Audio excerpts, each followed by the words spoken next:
Hi, my name is Jim and I was retired. It's 50 degrees after a long, cold Christmas. So I'm out here for a walk and I'm going to share some final year-end thoughts with you.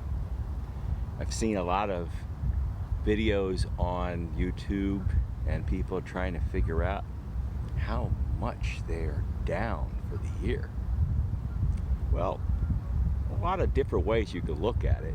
And if you looked at personal capital for my year to date, it would say I'm about down 15%. And Quicken would have something similar to that. But I don't look at annual returns like that. I look at a compounded annual growth rate, CAGR. And I take what I had when I began this journey, now nearly 7 years ago, and what my balance is now. I allow for the expenses that I've accrued over these early retirement years, and I calculate a CAGR. I've shown you that formula in a spreadsheet in the past. And when you adjust for what I've taken out and how I performed, I don't look at year by year. I'm doing about a 5.5% CAGR.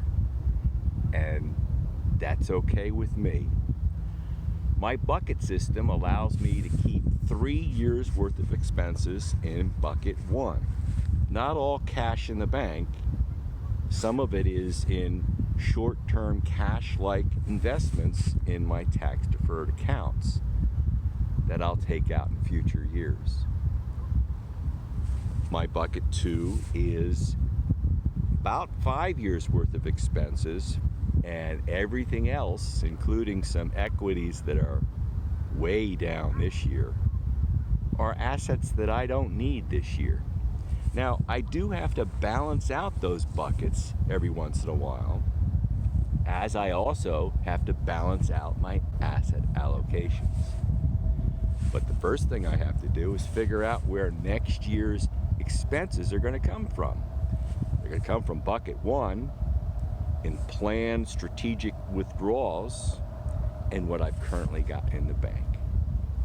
So when I look at that way, I'm not worried about being down 15% this year or any such number, because that's just this year. It's not in my long-term planning. The bucket strategy is my long-term planning. And over time, trust in that to get you through these rough years.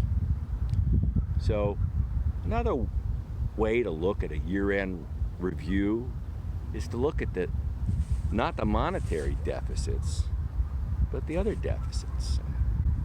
In 2022, I did not do enough travel.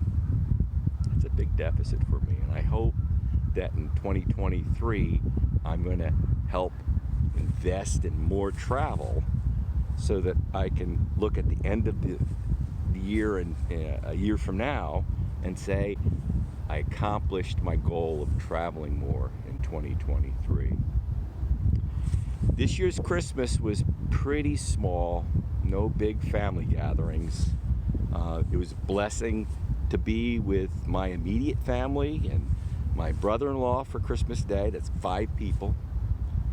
We had a little bit more that we met over the holidays with caroling.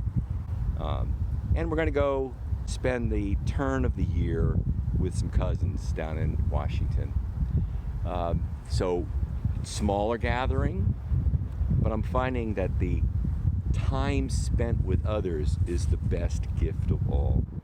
So I hope that you've had time to visit with your family and friends this Christmas, and that you have a wonderful, happy new year. Short message, I'll be back to more videos in January. Enjoy.